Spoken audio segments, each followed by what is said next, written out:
നമസ്കാരം. Denis space ടിപ്സിന്റെ ക്ലാസ്സിലേക്ക് ഏവർക്കും സ്വാഗതം. ക്വസ്റ്റ്യൻ പേപ്പർ കോഡ് 177/2024 ആണ്. സബ് ഇൻസ്പെക്ടർ ഓഫ് പോലീസ് തസ്തികയിലേക്ക് നടന്ന എക്സാമിന്റെ ആൻസർ കേസ് ആണ്. അതിന്റെ ബയോളജി പാർട്ടാണ് നമ്മളിവിടെ ഡിസ്കസ് ചെയ്യുന്നത്. ക്വസ്റ്റ്യൻസും അനുബന്ധ ചോദ്യങ്ങളും ഉത്തരങ്ങളും അത് വരുന്ന പാഠഭാഗങ്ങളും ഒക്കെയുള്ള കണ്ടന്റ് ആണ്. നോക്കാം. ഒന്നാമത്തെ ചോദ്യം, ഡാഷിന്റെ കുറവ് മൂലം ഉണ്ടാകുന്ന ഒരു രോഗമാണ് പെല്ലഗ്ര.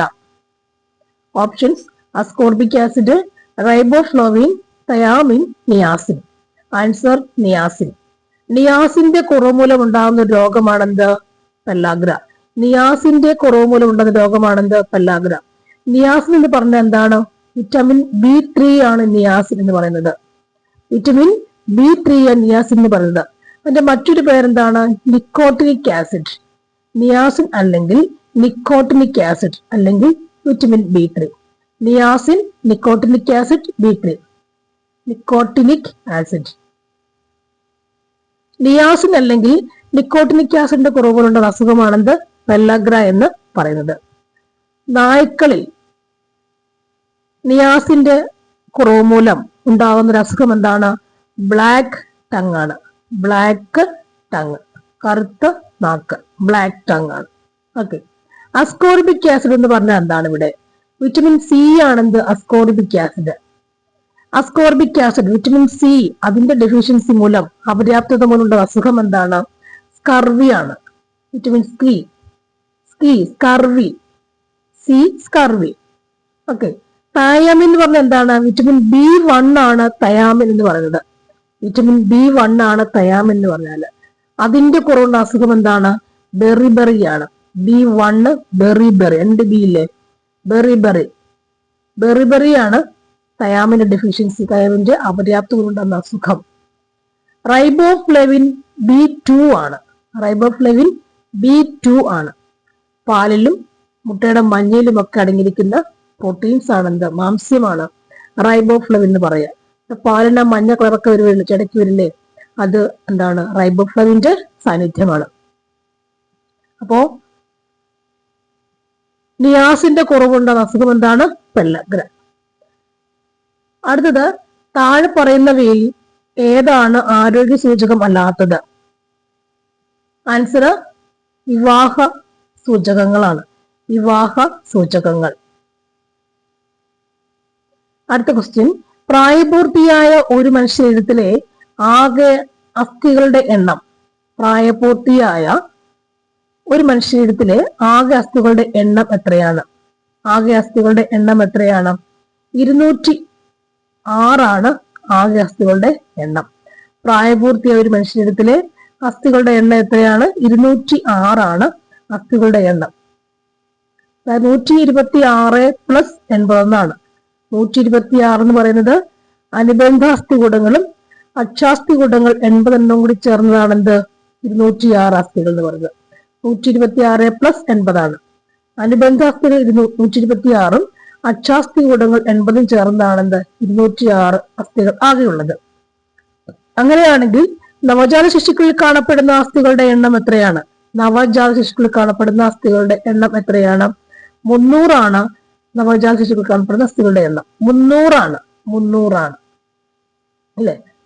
അസ്ഥികളിൽ കാണപ്പെടുന്ന പ്രധാന മൂലകം ഏതാണ്? അസ്ഥികളുടെ പ്രധാന മൂലകം കാൽസ്യമാണ്. അസ്ഥികളുടെ പ്രധാന മൂലകം. അല്ലെ? അസ്ഥികൾ വേണമെങ്കിൽ കാൽസ്യം അത്യാവശ്യമാണ്. അസ്ഥികളിൽ കാണപ്പെടുന്ന പ്രധാന മൂലകം എന്താണ്? കാൽസ്യമാണ്. ജലത്തിന്റെ അളവ് എത്രമാത്രമേ ഉള്ളൂ? ജലം 25% മാത്രമേ ജലം അസ്ഥികൾ ഉള്ളൂ. ഏറ്റവും കൂടുതൽ അടങ്ങിയ മൂലകം ഏതാണ്? കാൽസ്യമാണുള്ളത്. അല്ലെ? ഇനി എന്തുകൊണ്ടാണ് അസ്ഥി നിർമ്മിച്ചേക്കുന്നത്? എന്തുകൊണ്ടൊക്കെ ആവാം? കാൽസ്യം ഫോസ്ഫേറ്റും അതുപോലെ മറ്റാരുകൂടിയുണ്ട്? കാൽസ്യം ഫോസ്ഫേറ്റ് അധികം കാൽസ്യം കാർബണേറ്റും കൂടി ചേർന്നാണ് ആര്? അസ്ഥികൾ എന്ന് പറയുന്ന സംഭവം. അല്ലെ?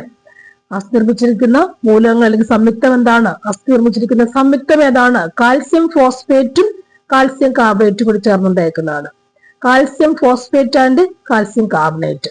ഓക്കെ. അസ്ഥികളിൽ കാണപ്പെടുന്ന പ്രധാന മൂലകം കാൽസ്യമാണ്. അപ്പോ പ്രായപൂർത്തിയായ ഒരു മനുഷ്യരിടത്തിലെ ആകെ അസ്ഥികളുടെ എണ്ണം എത്രയാണ്? 206 ആണ്. നെക്സ്റ്റ് ക്വസ്റ്റ്യൻ, താഴെ പറയുന്നവയിൽ കൊഴുപ്പിൽ ലയിക്കുന്ന വിറ്റാമിൻ അല്ലാത്തത് ഏതാണ്? അല്ലാത്തത് ഏതാണ്? കൊഴുപ്പിൽ ലയിക്കുന്ന വിറ്റാമിൻ അല്ലാത്തത് ഏതാണ്? Answer option A, vitamin C ആണ്. Vitamin C. വിറ്റമിനുകൾ രണ്ടു തരമുണ്ട്, കൊഴുപ്പിൽ ലയിക്കുന്നവയുണ്ട്, ജലത്തിൽ ലയിക്കുന്നവയുണ്ട്. കൊഴുപ്പിൽ ലയിക്കുന്നവ ഏതൊക്കെയാണ്? A, D, E, K. അഡക് എന്നതാണ് കൊഴുപ്പിൽ ലയിക്കുന്ന വിറ്റമിനുകളുടെ എന്ന് പറയുന്നത്. എയും ഡിയും ഇയും കെയും. ബി ആൻഡ് സി ആണെന്ത്? ബിയും സിയും ആണ് ജലത്തിൽ ലയിക്കുന്നവ. വിറ്റമിൻ എ എന്ന് പറയുമ്പോൾ അതിന്റെ കുറവ് കൊണ്ടുള്ള അസുഖം എന്താണ്? നിശാന്തതയാണ്. അത് കണ്ണിന് ആരോഗ്യം പ്രദാനം ചെയ്യുന്ന ആളാണ് വിറ്റമിൻ എ. കണ്ണിന് വേണ്ടിയുള്ളതാണ് വിറ്റമിൻ എ. അതിന്റെ അഭാവത്തിലുള്ള അസുഖം എന്താണ്? നിശാന്തത. നിശാന്തത എന്ന് പറയും. വിറ്റമിൻ ഡി അല്ലെ, സൂര്യപ്രകാശത്തിന് ലഭിക്കുന്ന വിറ്റമിൻ ഏതാണ്? വിറ്റമിൻ ഡി ആണ്. അതിന്റെ കുറവുള്ള അസുഖം എന്തായിരിക്കണം? കണാരോഗം, അല്ലെങ്കിൽ മറ്റൊരു പേര് കണാരോഗം, അല്ലെങ്കിൽ മറ്റൊരു പേര് റിക്കറ്റ്സ്. കണ അല്ലെങ്കിൽ റിക്കറ്റ്സ് എന്ന രോഗം ഉണ്ടാകുന്നു. സി എന്ന് പറയുമ്പോൾ നമ്മൾ പഠിച്ചു അഡക്കല്ലേ. ഇ ആണ്. ഇ എന്ന് പറയുമ്പോൾ ഏതാണ്? Vitamin E. അതിന്റെ അഭാവത്തിലുള്ള അസുഖം എന്താണ്? ഉണ്ടാകുന്ന അവസ്ഥ എന്താണ്? വന്ധ്യത. വിറ്റമിൻ ഇയുടെ അഭാവത്തുണ്ടാകുന്ന അവസ്ഥ എന്താണ്? വന്ധ്യതയാണ് അല്ലെ. ഇനി വിറ്റമിൻ കെ എന്ന് പറഞ്ഞാൽ അതിന്റെ അഭാവത്തുള്ള അസുഖം എന്താണ്? രക്തം കട്ട പിടിക്കാതിരിക്കുക. രക്തം കട്ട പിടിക്കാതിരിക്കുക. ഓക്കെ. ബി എന്ന് പറയുമ്പോൾ ബി കോംപ്ലക്സിലാണ്. B1 thiamine, B2 riboflavin, B3 നിയാസോണിക്കോട്ടിക് ആസിഡ്, അങ്ങനെ നീണ്ടുപോകുന്നു. B12 വരെ വരുന്നില്ലേ. പെർനീഷ്യസ് അനീമിയ ഒക്കെ ഉണ്ടാകാൻ കാരണമായതൊക്കെ അവിടെ വരുന്നുണ്ട്. അങ്ങനെ B12 വരെ വരുന്നുണ്ട്. ബി കോംപ്ലക്സുകളാണത്. സി എന്ന് പറഞ്ഞാൽ സ്കർവി. മോണയ്ക്ക് ആരോഗ്യം കൊടുക്കണമെങ്കിൽ വിറ്റമിൻ സി അത്യാവശ്യമാണ്. അതില്ലെങ്കിൽ ഉണ്ടാകുന്ന അസുഖമാണ് എന്ത്? സ്കർവി എന്ന അസുഖം. ഓക്കെ. അപ്പൊ കൊഴുപ്പിൽ ലയിക്കുന്ന വിറ്റമിൻ ഏതൊക്കെയാണ്? അടക്കെന്നാണ്. ജലത്തിൽ ലയിക്കുന്നവ ബി ആൻഡ് സി. ഇവിടുത്തെ ആൻസർ താഴെ പറയുന്നവയിൽ കൊഴുപ്പിൽ ലയിക്കുന്ന വിറ്റാമിൻ അല്ലാത്തത് ഏതാണ്? Vitamin C.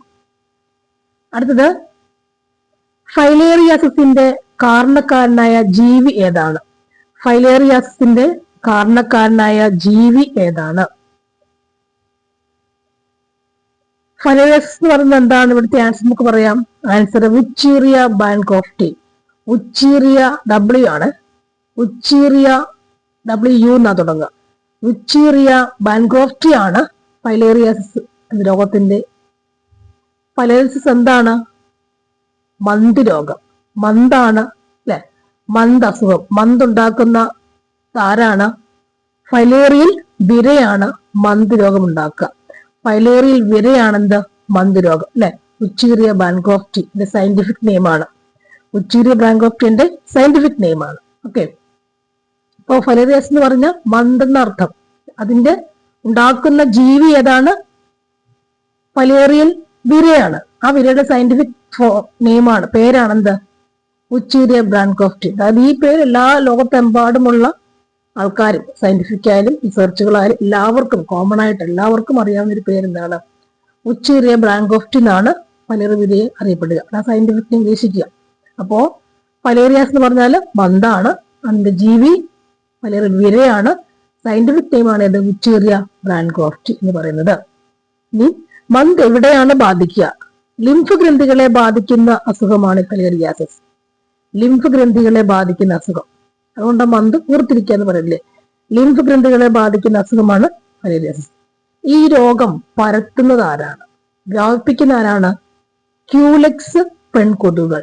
ക്യൂലെക്സ് പെൺകൊതുകളാണ് മന്ത് രോഗം പരത്തുക.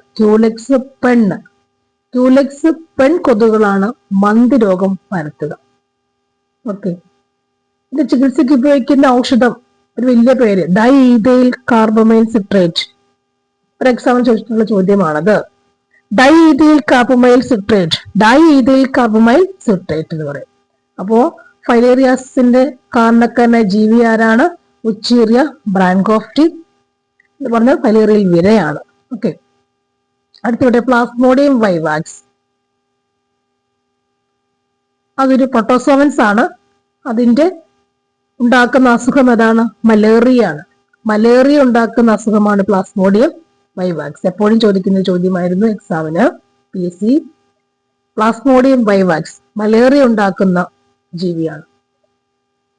ഇത് പരത്തുന്ന കൊതുക് ഏതാണ്? Female anopheles mosquito. അനാഫിലിസ് പെൺകൊതുക്. ഇതും പെൺകൊതുകാണ്. അനാഫിലിസ് പെൺകൊതുകാണ്. മലേറിയ പരത്തുന്ന ജീവി ആരാണ്? അനാഫിലിസ് പെൺകൊതുക്. അനാഫിലിസ് പെൺകൊതുക്.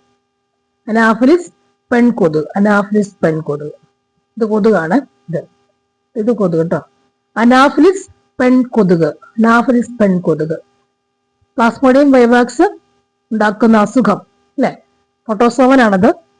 മലേറിയ എന്ന അസുഖമാണ് ഉണ്ടാക്കുക. തുള്ളൽപ്പനി എന്നൊക്കെ പറയാം. അപ്പൊ അത് പരത്തുന്ന ജീവി ഏതാണ്? അനാഫിലിസ് പെൺകൊതുക്. അല്ലെ എങ്ങനെ പറയും? Female anopheles mosquito. അനാഫിലിസ് പെൺകൊതുക്. ഓക്കെ. ഇനി മറ്റൊന്നുകൂടെ, എർസീനിയ പെസ്റ്റിസ്. എർസീനിയ പെസ്റ്റിസ് എന്നത് അസുഖം ആരുണ്ടാക്കുന്നതാണ്? പ്ലേഗ് ഉണ്ടാക്കുന്ന രോഗകാരി. പ്ലേഗ് എന്ന അസുഖം, പ്ലേഗ് പകർച്ചവ്യാധിയാണ്. പ്ലേഗ് എന്ന അസുഖം ഉണ്ടാക്കുന്ന ജീവി അല്ലെ രോഗകാരി ആരാണ്? എർസീനിയ പെസ്റ്റിസ്. എർസീനിയ വൈ എന്ന് ഓർത്തിരുന്നാൽ കിട്ടും. എർസീനിയ പെസ്റ്റിസ് ആണ് പ്ലേഗ് എന്ന രോഗകാരി, പ്ലേഗ് എന്ന അസുഖം ഉണ്ടാക്കുന്നത്. ഓക്കെ. അടുത്തത് ബോർഡെല്ല പെർട്ടോസിസ്. ബോർഡെല്ല പെർട്ടോസിസ് അതെന്താണ്? ബാക്ടീരിയ ആണ് അല്ലെ. വില്ലൻ ചുമ ഉണ്ടാക്കുന്ന ബാക്ടീരിയ ആണ് ആര്? ബോർഡെല്ല. ബോർഡെല്ല ബി ബാക്ടീരിയ. ബോർഡെല്ല പെർട്ടോസിസ് വില്ലൻ ചുമ ഉണ്ടാക്കുന്ന രോഗകാരിയാണ്. ബോർഡെല്ല പെർട്ടോസിസ് എന്ന ബാക്ടീരിയ വിഭാഗത്തിൽപ്പെടുന്നവയാണ്. ബാക്ടീരിയ വിഭാഗത്തിൽ പെടുന്നവയാണ് ബോർഡെല്ല പെർട്ടോസിസ്. അപ്പോ ഒന്നുകൂടി നോക്കാം. പ്ലാസ്മോഡിയം വൈവാക്സ് എന്ന് പറഞ്ഞാൽ ഉണ്ടാക്കുന്ന അസുഖം അല്ലെ, മലേറിയ ആണ്. അതിന്റെ കൊതുക് ഏതാണ്?